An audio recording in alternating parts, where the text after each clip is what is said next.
मारुतनन्दन नमो नमः। कष्टभञ्जन नमो नमः।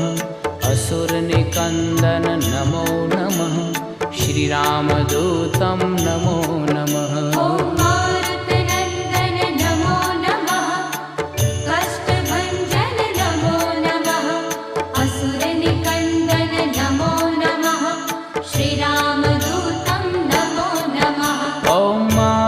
नन्दन नमो नमः। कष्टभञ्जन नमो नमः। असुरनिकन्दन नमो नमः। श्रीरामदूतं नमो नमः।